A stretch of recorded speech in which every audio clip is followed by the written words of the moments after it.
save the best.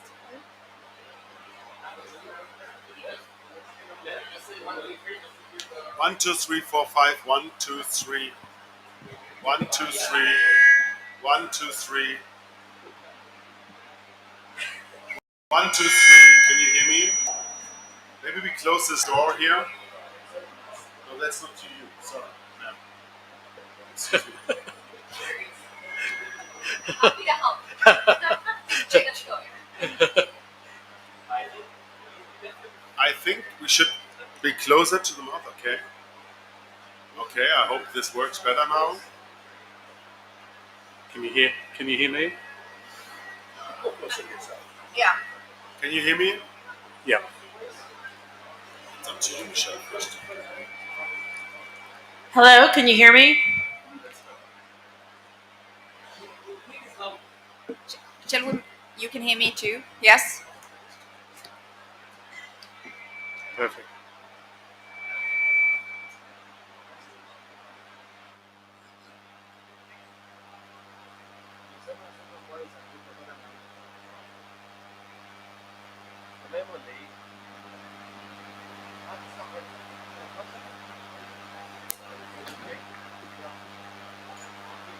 It's okay.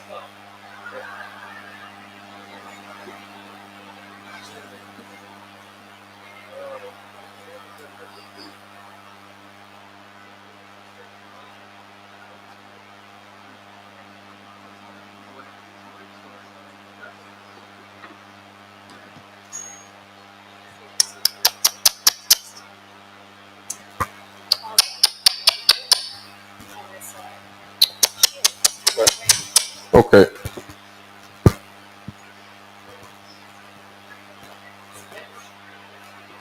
Bring that to us. Is it better to use? No. I think you turn it down.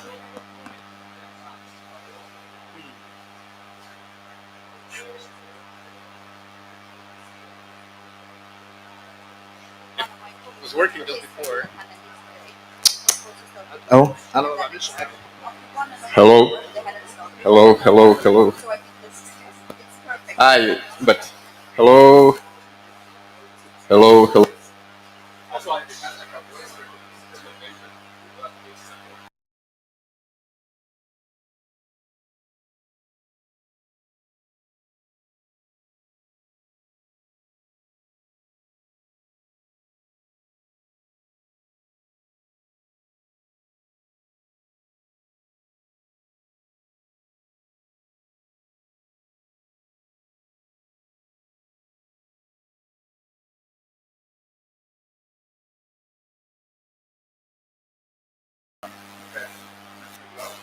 If I hold it up, well, we can make it work.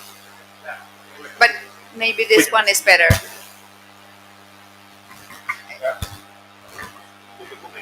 Okay.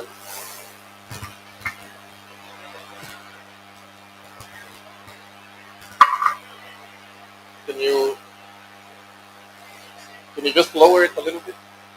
This one.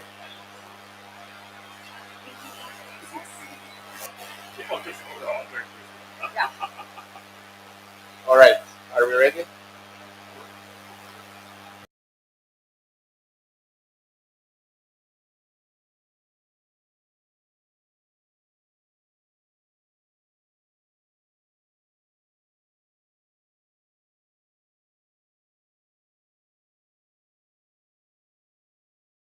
And for those of us online, for those watching online as well, thank you.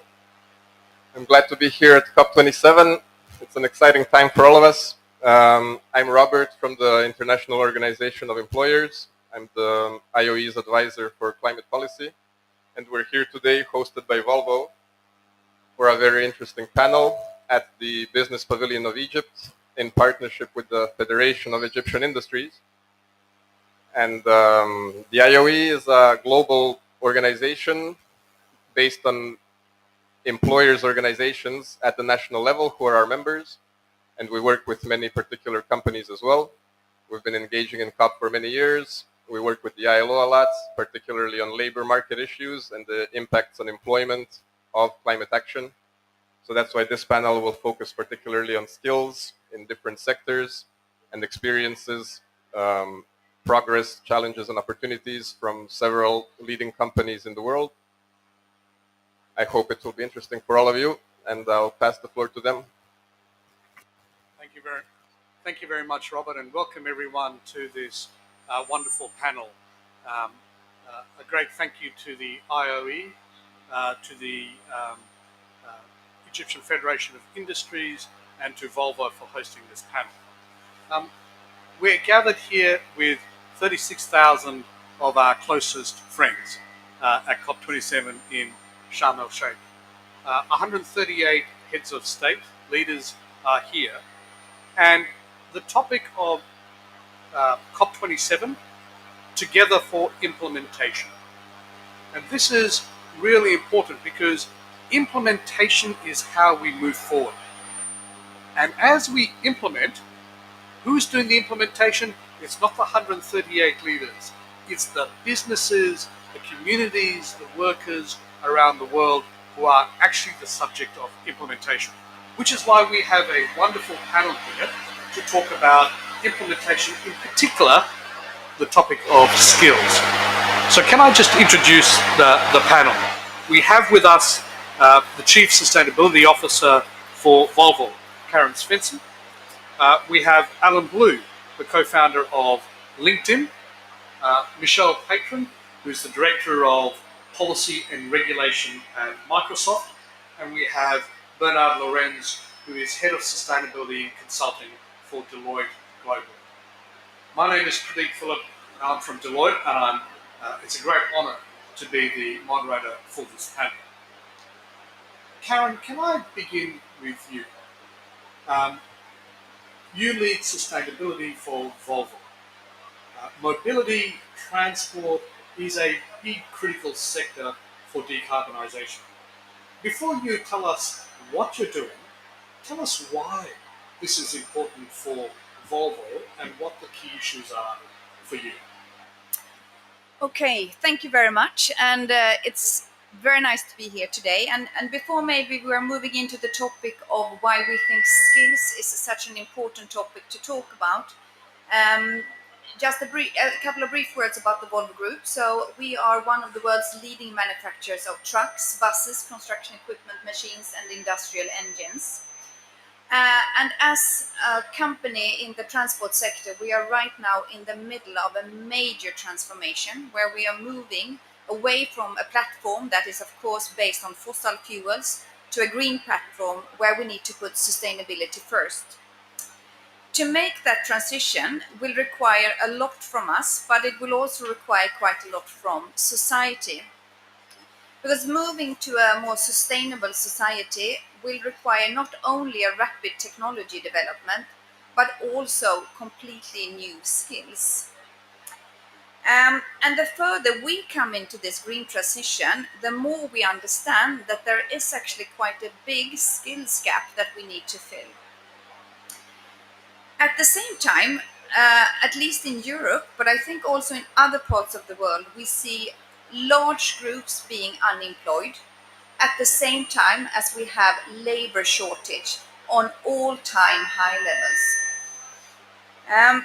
So for us as a company, we see this really firsthand. We can see that in some areas we need less resources, in other areas we need more resources, and in some areas we need completely new skills. So reskilling, upskilling, and new skills will be absolutely crucial if we're going to be able to make this transition. That goes for us as a company, but I also think that that goes very much for society as a whole. If society is going to make the green transition, this is needed, not only to make it, but also to ensure that the transition will be just and done in a socially inclusive way.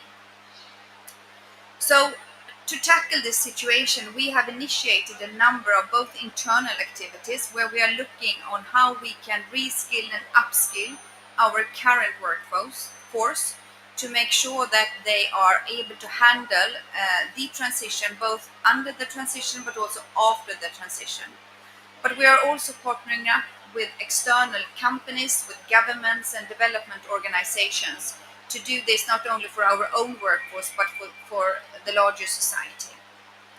So I think closing these skills gaps is going to be super important for economic growth, to handle that transition, but also to secure a world that is socially inclusive and that is built on prosperity. So I think I'll stop there and then we can go into the details. Terrific. Alan, if I could turn to you, you run the largest platform for business in the world. Are you picking this issue of skills and the importance of it for the transition through that? And why do you think this is such a big issue for business? So LinkedIn, as many of you know, most of you know, we are in. We exist everywhere across the economy, although we're largely focused in the world of professional skills. So very heavily represented for white-collar professionals, and then some for people who are working in other kinds of jobs. So I'm mentioning that because we as an organization, it's important when we listen to our data to understand that our visibility is primarily in the professional realm. Because we have over 850 million members and we have millions of companies who use us on a regular basis, we're basically able to observe the way things change in the world of employment, among skills, among labor, again, in the world of professionals.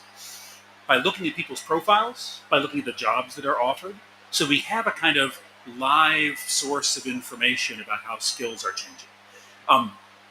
Through that work, we've identified about 35,000 skills that exist in the world of the workforce. And we've been able to identify some of those as green skills. So these are things which are unique to the work that we're doing for climate transition. And what we're able to observe through that data is a couple of things. First, is that every single job that's out there is actually going to change in some way or another based on the change for this climate transition. We're not in a position where basically there will be some jobs which change and some which do not. Rather, every job is going to be touched because everyone, no matter what work they do, is actually going to have to take into account working with people who are considering things like sustainable packaging, or if you're thinking about a fleet manager to the point of transportation, if you're inside an organization and you're running the fleet of trucks or buses that you have a whole new set of things you need to be able to do in order to be able to operate, to be able to do your current job in the new world. So for us, what that means is that we should look for every job to transition between now and 2040, taking on some segment of new skills. And the question for us is, are we actually ready to do it? And how do we actually affect that change over time? So we can talk further about it, but the basic story is that every job is going to change. Everybody's going to have to learn new things. And that's a huge lift for us as companies, and it's a huge lift for people who are training new professionals to do work in every industry. Michelle, you run policy at Microsoft, and I could, please forgive me, but is code green? How does skills play a role, and how does decarbonisation? How is that meaningful for a company like Microsoft? Thank you. For Microsoft, it's pretty simple. If we don't have a sustainability workforce, we can't achieve our climate goals, but it's even more fundamental. If the world doesn't have one, we can't achieve our climate mitigation and adaptation goals. So for Microsoft, we've set a goal to be carbon negative, water positive, and zero waste by 2030. And so we need a workforce to be able to do that. We recently worked with Boston Consulting Group on a study that we released last week. It was pretty insightful. So we looked at 15 companies that are advanced in their climate targets. You know, if you step back, there's probably 3,900 companies that have already set around the world in every industry climate goals. These are companies that have set goals, are implementing them, and are helping to enable others. So we worked with BCG to look at them and to understand what types of sustainability jobs did they have now. There's 250 employees that are working on sustainability in these companies. What jobs do they have? What skills do they use? And where do they acquire those skills? And what we found was over 68% of these jobs are homegrown. So these are employees who worked within their companies and then shifted into sustainability roles. Only 40% of them had been working in sustainability for 3 years or more. So many of these skills are learned on the job, which is a fantastic way to solve an immediate problem, but it is no way to be able to scale to solve the global problem that we have. And so in the report, we also talk about the types of jobs that we're observing, which are really, you can place in two big buckets. One are new jobs, new sustainability jobs. So for a company like Microsoft, we now have employees that are doing carbon accounting, right? They're counting all the carbon in our emissions and our operations, our supply chain. They're tracking the different regulations and standards. They are disclosing them in sometimes regulatory settings or involuntary settings. Another type of job is carbon removal procurement. Part of our goal is to remove carbon, and now we need, just like renewable energy procurement, we need teams that go and buy and source carbon removal projects. So that's one type of job. The other types of jobs, as Alan mentioned, are kind of jobs that have sustainability overlaid on top of them. So for Microsoft, think about a hardware engineer or designer that's making an Xbox or making a Surface. They're still having to design the hardware, but all of a sudden they're having to put sustainability considerations and source and design with sustainability materials. Or our procurement folks. You could take it a little bit lower and think about someone who works at a cafeteria in a corporate setting, and instead of cooking with gas, as we shift our kitchens to electric, are now having to learn how to cook with electric.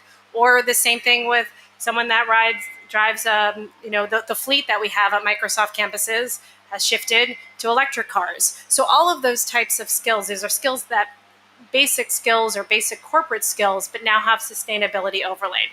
So the report also talks about recommendations, which I know we'll get to later, but this is a fundamental issue for Microsoft. It's a fundamental issue for any organization and any company that has set goals and now needs to execute against them. So, Bernard, we're hearing that, for the automotive sector, this is big. For professional workers, every worker is involved. We've just heard from Microsoft how transformative this is for the workforce.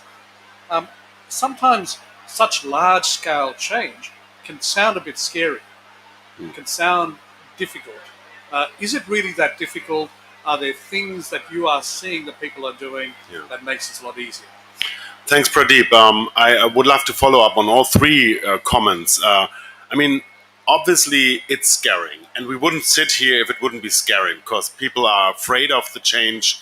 And if we look at the most mature economies who are going through this transition process, not only because I live in Germany, because I was, part of many administrations doing, I think, very smart industrial politics in Germany, we can see that already there, this is a challenge for the whole transformation.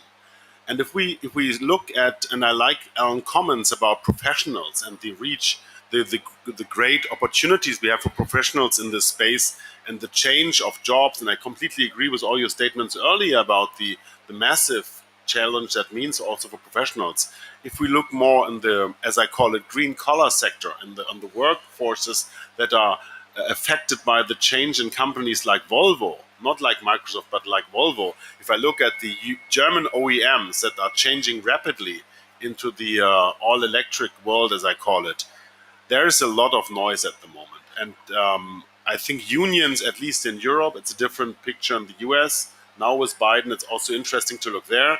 But particularly in Europe, play a major role and can become a player that we have to take seriously on our way. Because we have to be honest. Of course, there's anxious and afraid people looking into this transformation. We always have this. And there will be hundreds of millions of jobs affected. I mean, if we look at combustion engines, the suppliers, there will be many suppliers that will not exist anymore, at least in the way that they were used to deliver parts of engines that were built into combustion engines. And this is something we have to deal with. I think it's worth looking into those mature economies who go through this transformation process first. At the moment, Germany, one of them. I think Volvo is an excellent example, and you're doing a fantastic job in also foreseeing the development after 2030. But we have to be honest, different from the professional world in the green collar world, as I call it. And we came out with this wonderful study today where we look globally and this transformation. Maybe we speak about this in a moment. There will be massive change, and we have to give an answer to this and find strategies to deal with this. Can I continue your theme around auto, Karen, to bring you back in? You have this dilemma of jobs in your business that are now vulnerable, and yet you need enormous amount of competence. So in a practical sense, you have people who have been loyal, who've worked, who understand the business of Volvo. You want to retain them, but you need to retrain them. Practically, how are you going to do that? What are some of the skills that your workforce now needs to acquire that will make Volvo sustainable in the future? Yeah, I just wanted to start by picking up on one of your comments with regards to this being scary, that people might not want to change, or they are at least a little bit afraid about the change. And I think one thing that is very evident throughout the complete transition is that we need to be much more transparent about what's happening than maybe we have been in the past. I think that goes for our workforce. So we try to have a very close dialogue with our workforce, together with the unions when that's relevant, really to have everyone on board, because we want people to think that this is a good opportunity. We want people to understand what's happening, but we also want to be transparent in what kind of skills we do need. So we want to ensure that we can actually make sure that we can reskill or upskill the ones that are already employed by us. I think if we look upon just from a production perspective, we have a modular way of producing our trucks today. So we can actually produce a conventional diesel truck and an electric truck at the same production line, which gives us huge benefits from a worker's perspective. So maybe a little bit less of stress. We are also looking very much into, you were mentioning the combustion engine. We have, for example, a big engine plant in Sweden in a region, and we are now planning to build a battery production facility in the same region, even though so the competence will be a little bit different. But I think we are trying to do certain things to both have people on board on this journey, but also to make sure that we can reskill and upskill people as much as possible. Then there will be difficulties. I think that's true also. And there will not just be enough of competence in the time frame that we will need them. We have a huge transition in front of us just the coming 8 years. Today, the numbers of electric trucks, for example, on the roads are still quite low. In 2030, our target is that 35% of everything we sell should be electric worldwide. So that transition and what that means from a competence perspective is just enormous.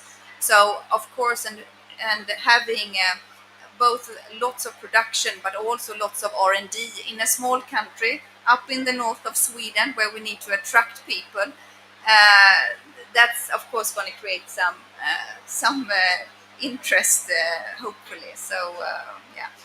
And the last thing I wanted to mention regarding transparency is that we see this not only as something we need to do with our own workforce. That goes also, of course, for our partners, like in the supply chain. We need to be very open with this and discuss.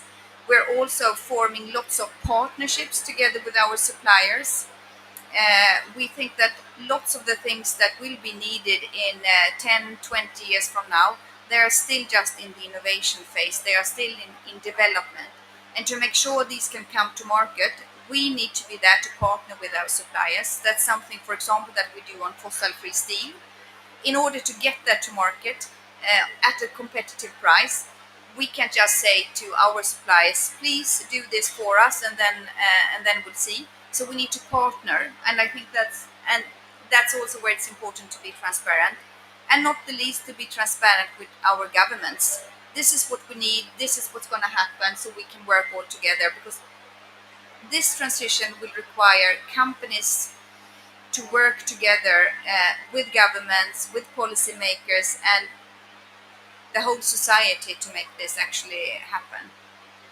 So often when we think about, skills, we, in answering the question of who's responsible, who pays, it is either the benefit of the individual to acquire skills for their own benefit, or for a company to train. But Alan, you talk about all workers having to kind of transform and learn. Um, and Karen, you talk about this new partnership. Are there ways for employers and workers together to participate on platforms like LinkedIn in order to acquire new skills and transform? And how do you approach the question about who should be responsible? Yeah, well, it's a really important question. So one of the things which is obvious from looking at the data that we have is that there are winners and losers already in the world of green skills. And the winners are kind of the people who are on the panel today and the companies that we work with. So we have the wherewithal, we have staff who actually can make these things happen. We have deep understanding of what actually needs to be done, or at least as deep as out there. We represent a very thin layer of companies at the top. So in order to be able to make the transition we need to make, we need to look far deeper in terms of the people who are actually receiving this transformative training. Right now, the largest concentration of green skills in the world is entirely in G7 countries. It's entirely among the best, the most successful companies, the ones who've been able to make investments. And the flip side is that there's very little presence of green skills in developing countries. And that imbalance, which we see in so many things, is actually going to be an imbalance which makes it extremely difficult for us to achieve the fair transition, the just transition that we want to make. Every place in the world has different mechanisms by which training actually occurs. So everyone stands back in awe looking at the way that people in Germany and Austria and Switzerland are trained through sort of long adoption of almost guild-based apprenticeship models, which are easily leading the world. We look at the amazing things that happen in Singapore. In the United States, it's a different thing. Here in Egypt, it's a different thing. There's no one-size-fits-all for the way that we're going to actually make this happen. The only potential leveler that is actually out there, which has not existed in the past, is online education, which is something that we haven't really seen at scale before. But the pandemic was awful in almost every way, except for the fact that it made online training, online meeting, and many other things respectable.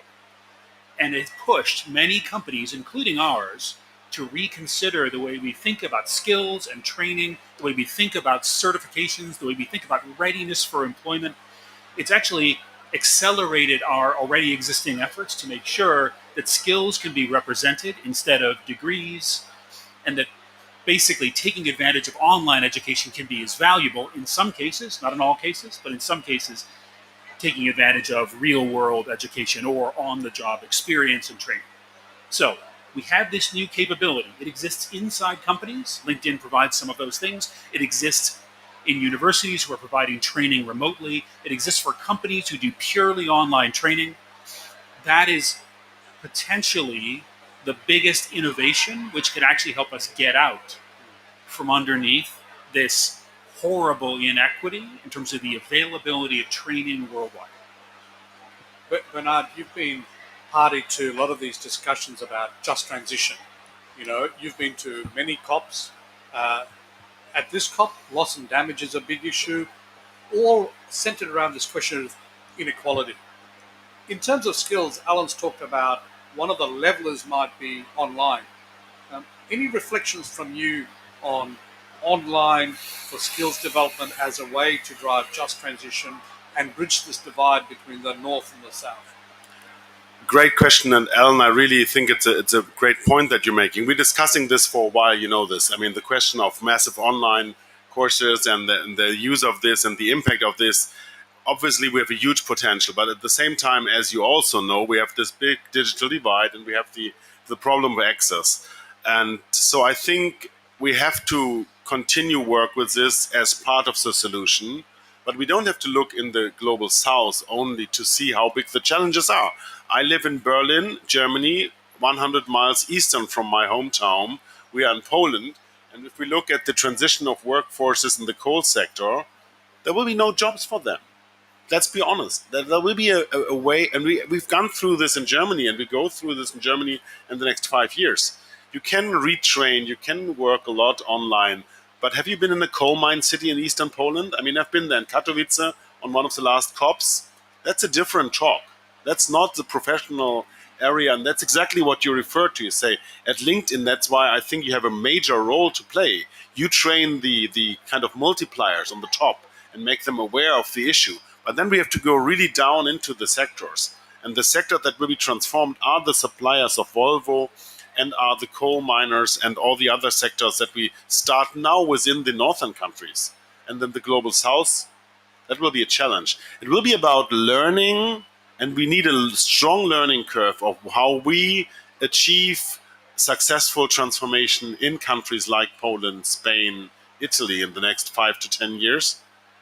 Eastern part of Germany, we just made our coal exit plans, big investment, also socially, and really kind of transfer this into smart solution building in Africa. And that's what I see now, like 500 yards away from here on the negotiation table, is part of the loss and damage game. How can we really transfer the experience that we have here? And that was part of my experience in the negotiation game years ago. How can we transfer this to the global south without being in this position of teaching you how to do something, but sitting together and cooperate and make it a learning game and a winning game for all of us? And that's something where you can play a major role, I think. Michelle, you've got a global footprint. How do you approach this issue about skills in different regions? Because clearly it's important commercially, but also in terms of the social aspects of the regions in which you work. Any reflections on that? So I want to start by picking up on this comment about the digital divide, which is such a critical issue. And in many ways, the issue of digital skills and sustainability skills are both parallel and overlapping. And a lot of Microsoft's work in skilling started in the digital skills space. And so a lot of the needs and the way we're thinking about helping to convene and advance sustainable skilling starts there. So it's kind of three things. And this came from the report that we published last week. The first is that I think we need a better understanding of what jobs are needed, what skills are needed, what fluencies are needed. And then as a subsector of that, once they're identified, what are the right or the standard credentials that are needed in each space to be able to make it easier to acquire those skills, and then for employers to be able to hire. The second, which was talked on a bit, was about employers helping to upskill and providing materials for existing employees, whether it's on the digital platforms that exist, if it's LinkedIn Learning and Microsoft Solution Center and others that are out there, or in other diverse ways. And the last piece is, how do we prepare the next generation of workers? And how do we work into the different education systems the same way that we worked with computer science and digital skills? How do we get sustainable fluency into both the secondary schools and then whatever types of educations happen post secondary. And in each of those stages, corporates play an important role, but that's where all of these partnerships are so key, and especially in creating that global footprint and going into those regions, working, we've worked closely with the ILO. We're working very closely now with the IOE on digital skills. I think we're working to bring digital skills to our target right now is 20,000 women in Africa. We just put that together during UNGA. So I think it's going to take all of these different partnerships and players and different approaches to be able to reach it across the different employee opportunities. You raised the digital divide, so it's a great chance to ask Alan on a digital platform where you talked about the digital platform being a means of being the great leveler in this debate on inequality. Are you picking up social gaps starting to emerge? Is this a question of a digital divide already manifesting itself in the data that you see? Well, so I don't think that I can say with confidence that the data that we have specifically points out anything unique in the world of climate and sustainability skills that didn't already exist before. I think one of the digital items are important. It is a tremendously important thing to think about because it basically renders valueless the idea of remote learning. So definitely something that needs to be attacked if it's going to be actually the kind of leveler we would like it to be. But when I think about the kinds of transformations which actually need to occur, a couple things come to mind. So the first one is that, and I was talking to somebody from the IMF just in a conversation yesterday, the kinds of investments that they are thinking of making with their climate investment fund around the world could theoretically bring with it not just here are the kinds of investments we need to make in order to make sure that one of their member countries is able to make the climate transition, but with it can come the kind of workforce development opportunities which actually could make a difference. I feel like, and this seems a little crazy, but climate might be an opportunity to attack a collection of long-lasting inequalities, specifically because I feel like we have to operate on an almost emergency basis in the world of climate, which may allow us to do extraordinary things we would not have considered doing before.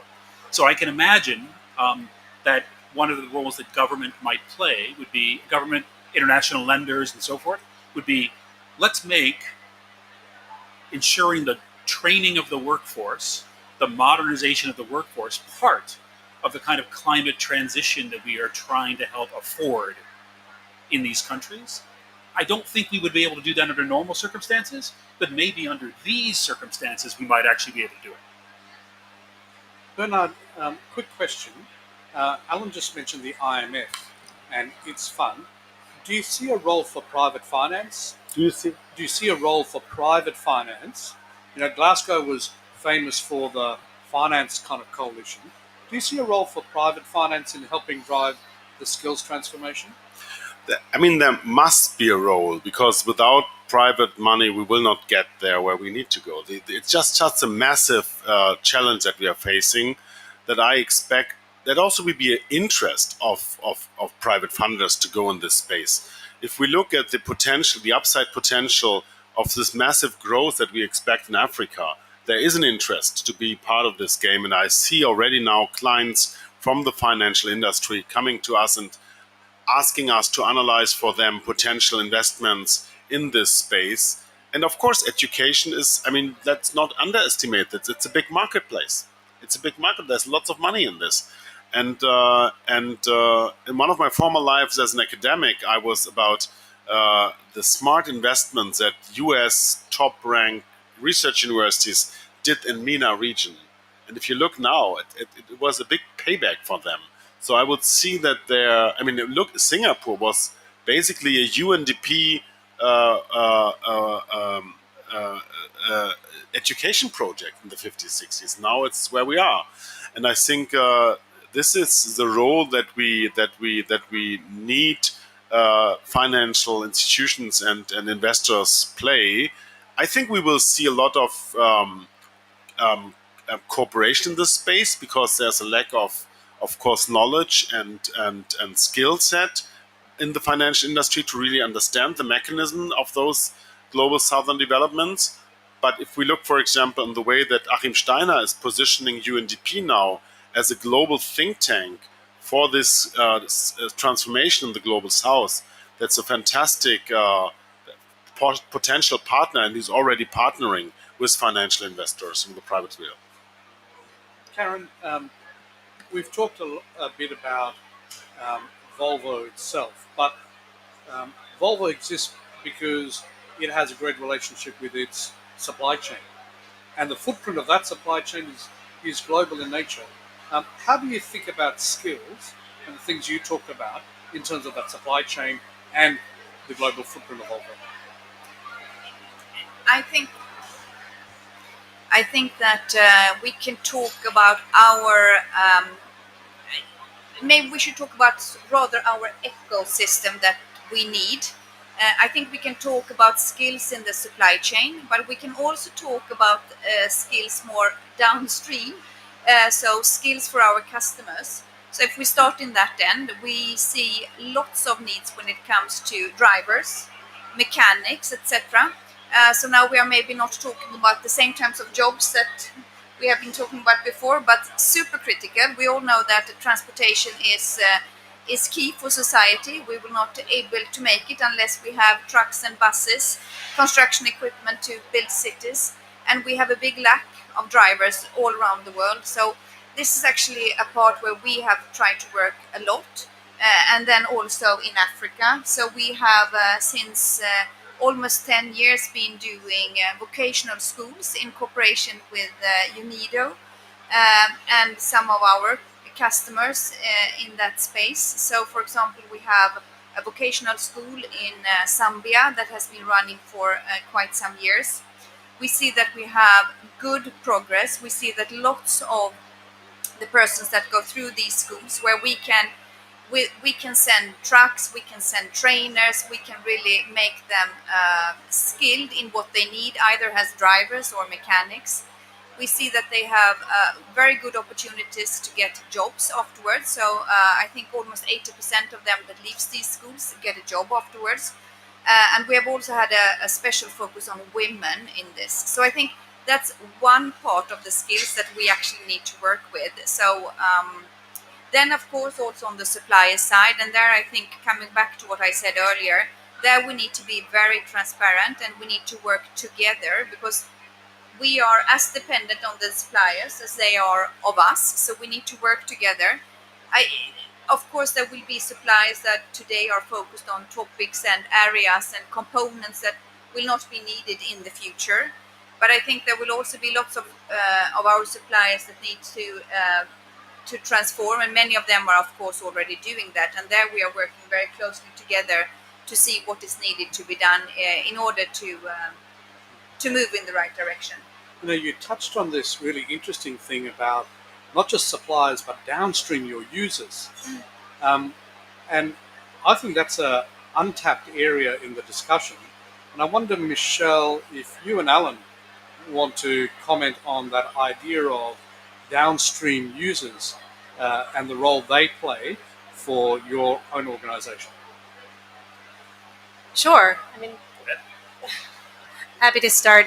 So, it really for Microsoft and our sustainability goals, it starts with the targets that we made. And when we made our target to be carbon negative, that is across our operations, it's across our electricity use, and it's across what we call, the wonky carbon math of Scope 3. Scope 3 for us is both everything that goes into making our products, and then everything that goes into when all the carbon that comes from our customers using our products.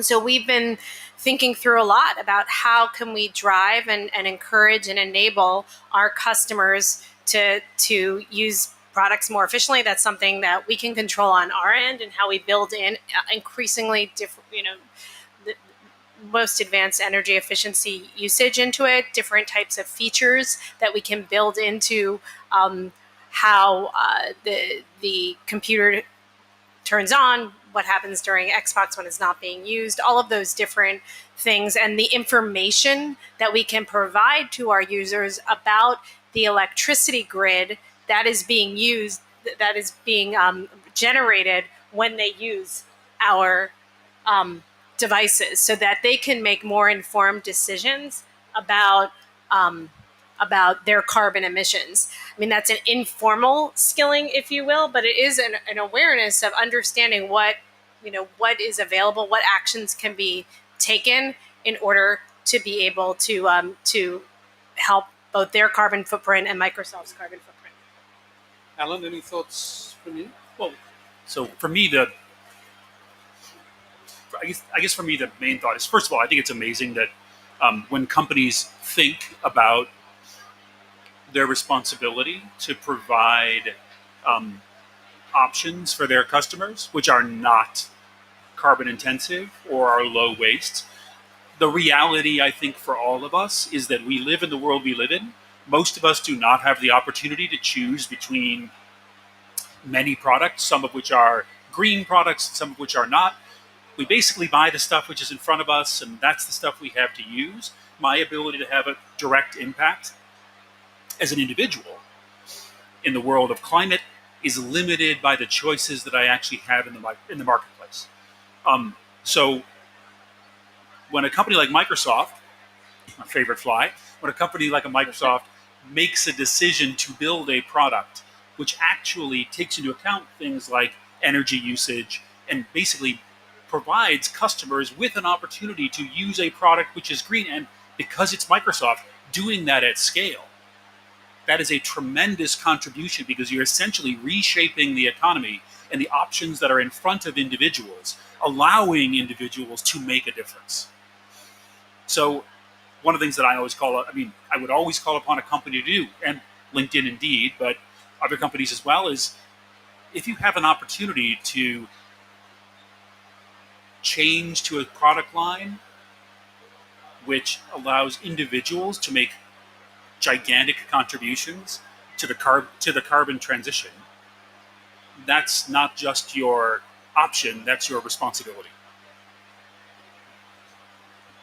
So can I, as we come to the back end of our session, I want to ask some general kind of questions about your sense of optimism, both in the here and now for this COP, but also for the next 5 years, particularly our ability to make this transition, the role of skills being the great leveler in dealing with a just transition, and what it is that you think companies will need around governments and regulations to minimize the cost of the transition. So that's kind of the closing set of questions I wanted to pose to each of you. Karen, can I start with you? I think you need to be an optimist. The alternative is not very attractive. So I think if I look upon our own industry, I think we have achieved so much that we did not think would be possible just 5 years ago. So from that sense, I am optimistic that we will be able to make it. I think the big challenge is that there is so much cooperation that is needed, and there are so complex things that needs to come together. Um, so it's a little bit hard to set sort of the clear path. We can have our targets, we can have our roadmap, but we are so dependent on others. And I think this is very much what COOP is all about, to make sure that we get governments, business, and all other needed stakeholders together. And I think if we can understand that we are dependent on each other in different ways, and that we are willing to work together we're willing to be transparent, and that we're also willing to share a bit of risk together, I think we can go quite far in this. Alan?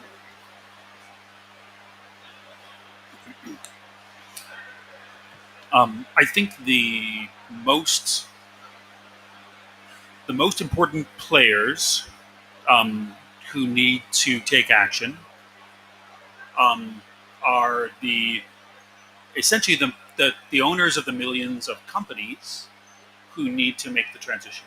I mean, I don't think I'm overstating it that basically companies hold most of the keys to the transformations that we actually need to do. So for me, what that means is companies like LinkedIn, companies like Microsoft, those of us who provide services to businesses must provide those services which help those companies embark upon the transition and then successfully make that transition work.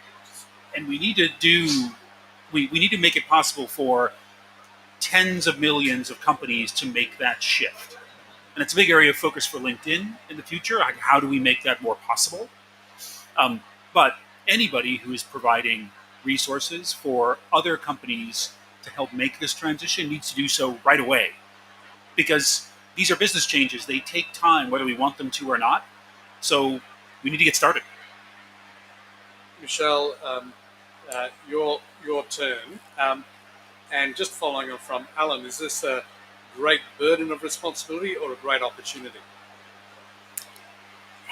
It's both. It's both. Look, the task ahead is immense, and the gap for where we need to go continues to grow. So there's a lot of there's a lot of reasons to be pessimistic about where we need to go. We are also facing tremendous headwinds in the world, particularly when it comes to energy and food, and a lot of these that's going to make the near-term progress even tougher. But at the same time, the actions that companies are taking, the actions that governments can take at this moment in time can make the long road easier. And so, this is an important COP. We're having conversations at COP that have been kind of shoved away. So we're finally talking about the hard things.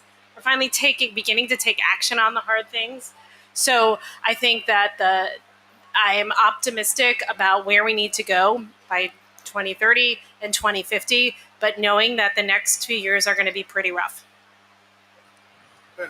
I'm happy to follow up exactly what my new friend Michelle just said. That this goes back, of course, to many common experiences we have on both sides of the river, right?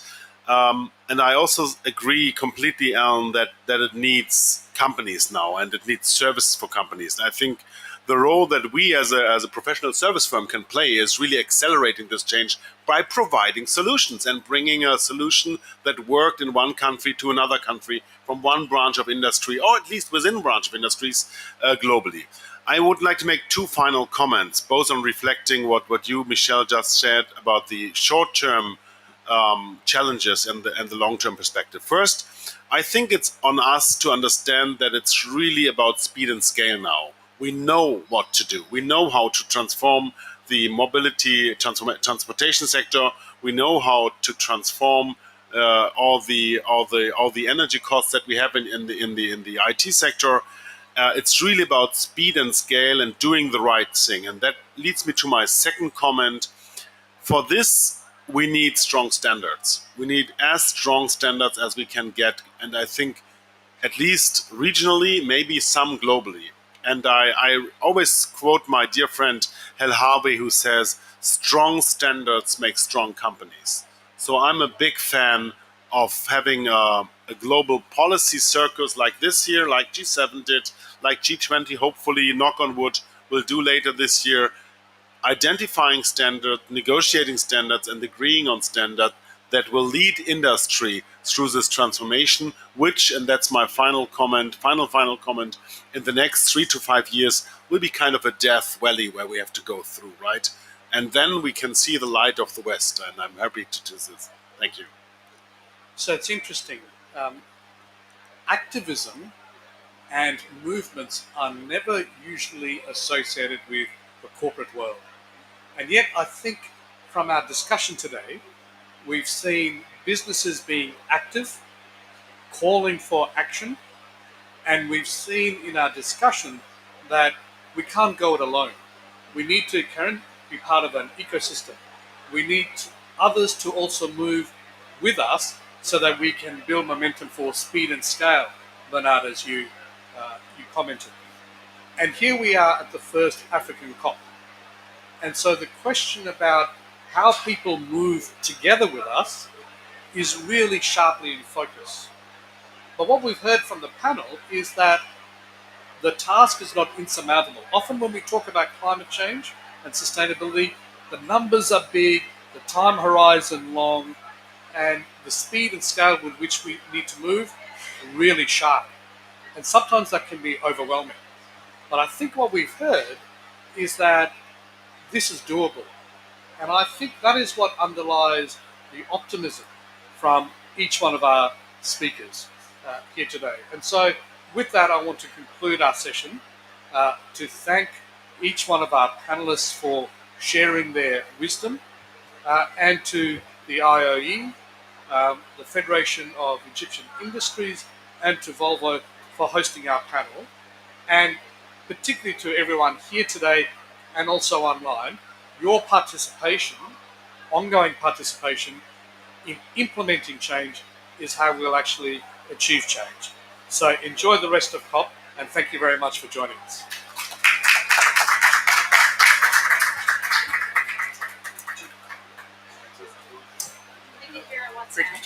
Great to meet you too.